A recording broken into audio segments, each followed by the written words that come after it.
KarthikIrakam speaking for the first time today. Judges, please give me a nod when you're ready. Senators, today we are faced with a resolution to promote foreign investment in India. The issue of trade in Asia and the rapidly developing East is one of the largest debates in American policy today. However, now, with economic situations changing in Asia, investment in India will clearly be of more benefit to both the US and India. Due to the stable and accelerating growth of the Indian economy and the likelihood of further accelerating trade and political relations with India, I urge all of you firmly to vote in the affirmation of this resolution. First of all, it is clear that if the United States invests more money in India, there's much more potential for return on our investment. Many opposers of this bill may say that China currently has a higher rate of GDP growth annually than India, which is true, but only by 2%. 5% versus 7%. However, according to TradingEconomics.com, China's GDP growth peaked in 2007 and is now in a state of steady decline, and by the year 2020, it's expected to be below 4%. However, according to the same website, India's GDP growth, though it has faced a few bumps, has not peaked yet and is expected to accelerate to a steady rate of above 10% within the next decade. China currently has an aging population, while India's population has 65% under the age of 35, proving that China is becoming a stagnating economy, while India is only now becoming rapidly growing as an economy. Now, secondly, investment leads to relations, and relations lead to trade. Going deeper into a point made by Senator Jellagam, now is the perfect time for the United States to invest in India, with the election of Prime Minister Narendra Modi, who has publicly stated that he will be making India a much friendlier environment for both businesses and free market economics. As previous senators have stated, India is the world's largest democracy, as opposed to China being a regressive, communist nation that utilizes illicit trade tactics and monopolization. It is basic common sense for the United States to aid and invest in a nation that supports our government and our political philosophy. Now, in terms of trade, as the bill states, prior to the 2008 recession, the U.S. made over $10 billion from a trade surplus with India, which also helps India to gain desired goods. And with more investments, this can and will happen more. While according to the American Enterprise Institute, the U.S. currently loses $20 billion annually from its investments in China.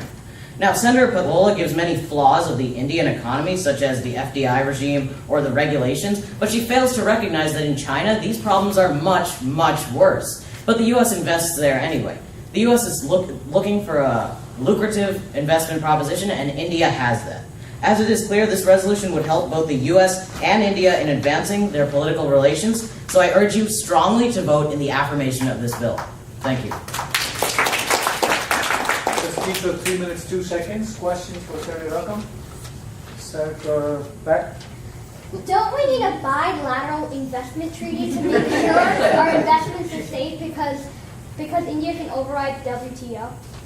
Thank you for the question, Senator. You're welcome. However, no. The U.S. does not need a bilateral investment treaty to invest in any country. There is no bilateral investment treaty that the U.S. has with China. Investment in this resolution is simply promoting people in the U.S. and the government investing in India. We don't need India's permission. We don't need their safety. This is about the United States' point of view. If we want to invest in India, we can. Senator, India currently has a lot of taxes and duties to start a business, and it takes a lot of time for approvals, which investors don't like. How do you think this will affect the FDI?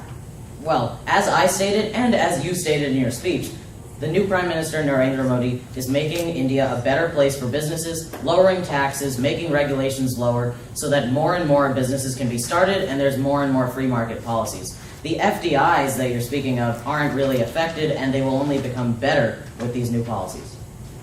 Didn't we have bad experience before investing in India's infrastructure with payment security losses? So don't we need something to secure us, like we have it with Africa and other countries? Yes. Let me remind you that in the bill, it states that prior to 2008, the United States had a $10 billion trade surplus with India. This is with no bilateral agreement or anything you speak of. The United States has benefited from this trade for a long time. It's only been ended due to the U.S.'s inability to pay because of a recession.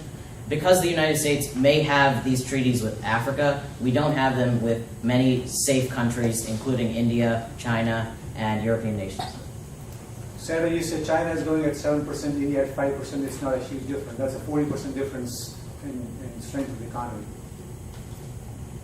Though this may be a big difference now, as I stated, it's a significant difference now, as I stated in my speech, the growth of China is expected to decline due to its aging population and its peak in growth, while India is only accelerating now with its new prime minister and promise of growth in the future.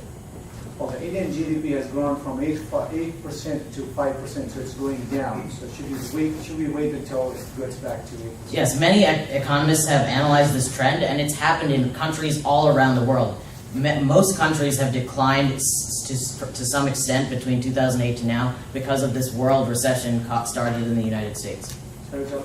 Senator, do you believe that China will be affected in any way because of what's happening? Yes, I absolutely do. The point of this resolution is to remove some investment in the U.S. from China and move it into India. This is to help political intentions of the U.S. in helping democracies rather than communist states, and also to even out investments around the world, not just in one nation, China. Last question, Senator. Doesn't India have high tariff rates which causes our less profit in investment? Yes, many questions have asked a similar question, have asked the same thing. The new Prime Minister, Narendra Modi, as I've stated several times, is going to make India and has promised to make India a better place for importation, businesses, and trade overall. All right, thank you, Senator.